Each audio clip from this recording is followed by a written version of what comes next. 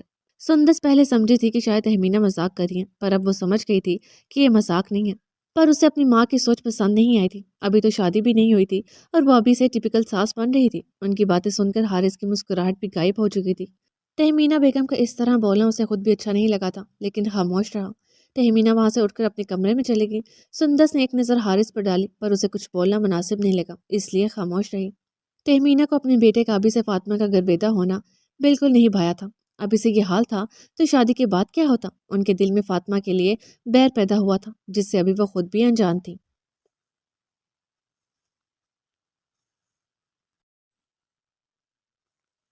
بھابھی، جلدی جلدی چلے نا یار، کتنا آرام آرام سے چل رہی ہیں، کافی سست ہو گئی ہیں آپ۔ فاطمہ مریم کو آدھا مال گھما چکی تھی، صرف ایک ڈریس کے لیے جو اب تک اسے پسند نہیں آتا۔ میں سست نہیں ہوں، تم پاگل ہو۔ مریم اس سے ہاتھ چھڑا کے وہیں کھڑی ہوگی۔ ارے یار بھابھی، وہ دیکھیے سامنے کتنے پیارے ڈریسز لگے ہیں، مجھے یقین ہے کہ مجھے وہاں ضرور پسند آ جائے گا ڈریس۔ فاطمہ کی نظر کچھ دور ایک دکان پر پڑی اور وہاں ڈمی پہ لگے ڈریسز پسند بھی آئے۔ ٹھیک ہے، تم جا کر لے آؤ، جب تک میں یہیں کھڑی ہوں۔ مریم نے بھی مسئلے کا حل نکالا، اب اس میں اپنی پاگل دنت کے ساتھ چلنے کی ہمت نہیں تھی۔ ارے یہ کیا بات ہوئی، چلے نا یار۔ نہیں فاطمہ، تم جاؤ اور جلدی سے آؤ پلیز، جب تک میں اس دکان سے کوئی اچھی سی خوشبو کا پرفیوم خرید لیتی ہوں۔ اپنے ساتھ والی دکان کی طرف اشارہ کر کے مریم نے اسے جانے کا اشارہ کیا۔ فاطمہ منہ بناتے چلے گی اور پھر مریم بھی نفی میں سر ہلاتے آگے بڑھ گئی۔ زینت، ایک بات بتاؤ، الیاس مبین آج آفس نہیں گئے تھے اور ابھی زینت کے ساتھ لان میں بیٹھے بلیک کافی پی رہے تھے۔ جی، مختصر جواب۔ کیا ہمارے خاندان میں کوئی فسادی پپھو رہ چکی ہے؟ زینت پہلے تو انہیں ناسمجھی سے دیکھتی رہی، پھر جب ان کی بات کا تھوڑا تھوڑا مطلب سمجھ آیا تو ہنس دی۔ کیوں؟ آپ جان کر کیا کریں گے؟ اپنی ہنسی دباتے انہوں نے پوچھا، لیکن ان کو اچھے سے اندازہ تھا الیاس مبین آگے کیا کہیں گے۔ مجھے جاننا ہے کہ میرا بیٹا کس پر گیا ہے۔ ہاں ہاں ہاں، کیوں بھائی، اب کیا کر دیا میرے بیٹے نے؟ کون سا فسادی کام کیا ہے؟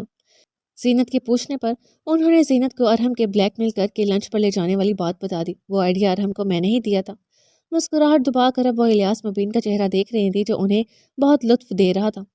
او، تو وہ فسادی پپھو میری بیوی ہی ہے؟ دل میں سوچا، زبان سے بولنے کا تو وہ سوچ بھی نہیں سکتے تھے۔ کیا سوچ رہے ہیں کہ وہ فسادی پپھو میں ہوں؟ زینت کا بولنا تھا کہ وہ بوکھلا گئے، تو کیا ان کی بیوی ان کی سوچ بھی پڑھ رہی تھی؟ نہیں، میں ایسا کیوں سوچنے لگا؟ میں آپ کی سوچ پڑھنے کی صلاحیت رکھتی ہوں الیاس صاحب۔ مسکرا کر بولتی وہ انہیں جتا چکی تھی کہ سوچے بھی سوچ سمجھ کر۔ میں اب سوچوں گا ہی نہیں۔ ایک بار پھر سوچا، انسان خود نہیں سوچتا الیاس، سوچے خود بخود آتی ہیں۔ اپنی مسکراہٹ دباتی وہ انہیں چونکنے پر مجبور کر گئی اور پھر ان کا حیران چہرہ دیکھ مسکراتے ہوئے وہاں سے اٹھ کر اندر چلے گئی۔ نہیں بھائی، یہ خوشبو تھوڑی تیز ہے، کوئی لائٹ دکھائیں۔ مریم سیلز بوائے سے بات کر رہی تھی جب سے ایان شاہ اس کی طرف متوجہ ہوا۔ کتنی میٹھی آواز تھی۔ آواز سن کر بولنے والے کو دیکھنے کی خواہش ہوئی۔ جب سے ایان کی نظریں مریم پر پڑی تو پلٹنا بھول گئی۔ لب و رخسار چھپا رکھے ہیں تو نے حجاب میں، آنکھیں بتا رہی ہیں تو بندہ حسین ہے۔ بے ساختہ زیان کے منہ سے زیر لب یہ شعر نکلا تھا۔ وہ خود حیران تھا اپنی بے ساختگی پر۔ اس کو تو شروع سے شعر و شاعری میں کوئی دلچسپی نہیں تھی، پھر پتہ نہیں یہ شعر کہاں سنا تھا جو اب زبان پر آ گیا۔ چونکہ مریم نے نقاب کیا ہوا تھا اس لیے چہرہ نہیں دکھ رہا تھا، پر اس کی آنکھیں، زیان کو لگا اس کا دل ان آنکھوں میں ڈوب چکا ہے۔ بڑی بڑی سیاہ آنکھیں، اس پر کمال لمبی اور گھنی پلکوں کی جھالر۔ دل میں شدت سے خواہش ہوئی تھی کہ ان آنکھوں کو وہ کاجل سے لبریز دیکھے۔ وہ اس کو دیکھنے میں اتنا محو تھا کہ اسے اپنے آس پاس کا ہوش بھی نہیں رہا تھا۔ اتنے میں مریم کو ایک پرفیوم کی خوشبو پسند آ گئی اور وہ اس کے پیسے پے کر کے دکان سے نکل گئی۔ زیان شاہ کو ہوش آیا تو وہ فوراً مریم کے پیچھے دکان سے نکلا۔ مریم دکان سے نکل کر لیفٹ سائڈ پر جا رہی تھی۔ زیان اس کے پیچھے جاتا جب اسے اپنے کندھوں پر کسی کا ہاتھ محسوس ہوا۔ اس نے پیچھے مڑ کر دیکھا تو اس کا دوست تھا۔ اسے واپس پلٹ کر دیکھا تو افسوس، اب وہاں مریم نہیں تھی۔ وہ اپنا نچلا لب دانتوں میں دبا گیا۔ کیا ہوا، کسے دیکھ رہے ہو؟ زیان کے دوست نے اس کی نظروں کا تعاقب کیا جہاں کوئی نہیں تھا۔ کسی کو نہیں، چلو۔ اپنے بالوں میں ہاتھ پھیرتا زیان واپس مڑ گیا۔ یا اللہ، کیا ہوگا فاطمہ تمہارا، اب تک ڈریس پسند نہیں کیا؟ مریم اس دکان میں گئی جہاں فاطمہ گئی تھی اور مریم کو فاطمہ اب بھی ویسے ہی بیٹھی نظر آئی. کیلے ma'am. Thank you so much for coming. ایک لڑکی نے مسکرا کر ایک خوبصورت شاپنگ بیگ فاطمہ کو دیا. You are welcome. لے لیا ہے بھابھی، اور اتنا پیارا ڈریس ہے نا کہ کیا بتاؤں. سیلز گرل کو جواب دیتی وہ مریم کی طرف متوجہ ہوئی. کچھ مت بتاؤ، میں گھر جا کر خود دیکھ لوں گی. مریم نے فوراً بات ختم کی، ورنہ سارا راستہ اس ڈریس کی تعریفیں سننی پڑتی. ہے سنانا تو فاطمہ کو اب بھی تھا. اچھا چلے کچھ کھاتے ہیں، بھوک لگ رہی ہے. فاطمہ مریم کے پیچھے دکان سے نکلتی ہوئی بولی. نہیں فاطمہ پلیز، سفیان کی طبیعت خراب ہے، اس نے امی کو بہت پریشان کیا ہوگا. ہم گھر جا کر کچھ آرڈر کر لیں گے پلیز، ویسے ہی دیر ہو چکی ہے. اوکے. فاطمہ نے اس بار کوئی ضد نہیں کی، وہ مریم کی بات سے اتفاق رکھتے تھے. کیا دیکھ رہے ہیں ڈیڈ اتنے غور سے؟ صوفے پہ بیٹھے ارحم نے دونوں ہاتھ صوفے پہ پھیلائے. الیاس صاحب تو آج آفس گئے نہیں تھے اور ارحم ابھی ابھی گھر آیا تھا. الیاس صاحب کو موبائل پر لگے دیکھ تجسس سے پوچھا، کیونکہ اس کے ڈیڈ کم ہی موبائل استعمال کرتے تھے. تمہاری گرل فرینڈ کی پک دیکھ رہا ہوں. ایک نظر ارحم کو دیکھ وہ واپس موبائل کو دیکھنے لگے. ہاں ہاں ہاں، میری گرل فرینڈ؟ ارحم سمجھا کہ وہ جل کر بول رہے ہیں کیونکہ ارحم الیاس کی کوئی گرل فرینڈ تھی ہی نہیں. ہاں تمہاری گرل فرینڈ پیاری لگی مجھے سحر خان. اپنے ڈیڈ کے منہ سے سحر خان کا نام سن کے وہ چونکا. اسے لگا شاید اس نے غلط سنا ہے، لیکن جب الیاس مبین نے اپنے موبائل کی اسکرین ارحم کے سامنے کی تو اس کے ماتھے پر بل پڑے. اسکرین پر سحر کی پک ہی تھی. یہ پک آپ کے پاس کہاں سے آئی؟ اپنا موڈ نارمل کر کے اس نے مسکراتے ہوئے پوچھا. بس کہیں سے بھی آئی، پر آ گئی. تو حماد صاحب آپ جوابی کارروائی بھی کرنے لگے ہیں. گڈ. لگتا ہے زیادہ ہی کٹ لگ گئی ہے آپ کی. وہ اچھے سے جانتا تھا کہ یہ حماد نے ہی کیا ہے. اپنی سوچوں سے باہر وہ الیاس مبین کی آواز پر نکلا. بات آگے بڑھائیں پھر. مجھے تو لڑکی پسند ہے. کس بات کو آگے بڑھایا جا رہا ہے اور کون سی لڑکی؟ الیاس صاحب کی بات کے جواب میں باہر سے آتی زینت نے سوال کیا. کچھ نہیں مام، ڈیڈ نے لڑکی پسند کی ہے، اچھی ہے، مجھے بھی ٹھیک لگی، لیکن حیرت ہے کہ آپ نے ڈیڈ کو دوسری شادی کی اجازت دے دی. ارحم بولتا صوفے سے اٹھا. ارحم کی بات پر الیاس صاحب منہ کھولے اسے دیکھنے لگے. زینت ایک نظر الیاس صاحب کو دیکھا، پھر ارحم کو. میں فریش ہو کر آتا ہوں. ایک نظر الیاس صاحب پر ڈال کر وہ زینت سے بولتا مسکراتا ہوا اپنے کمرے کی طرف بڑھ گیا. زینت الیاس صاحب کے برابر میں بیٹھنے سے الیاس صاحب ہوش میں آئے. انہوں نے الیاس صاحب کے ہاتھ سے موبائل لیا اور اس لڑکی کی تصویر دیکھی. یہ لڑکی خوبصورت ہے پر ارحم کے ٹائپ کی نہیں ہے. وہ ارحم کو جانتی تھی اسے کیا پسند آ سکتا ہے کیا نہیں، انہیں خوب اندازہ تھا. اسی لیے الیاس مبین کی بات کاٹ کر انہوں نے اپنی رائے دی. الیاس مبین نے سکون کا سانس لیا. شکر تھا ان کی بیوی سمجھدار تھی، ورنہ اگر ہوتی کوئی بے وقوف تو ارحم الیاس جیسے بیٹے کی بدولت الیاس مبین کا قتل کر چکی ہوتی.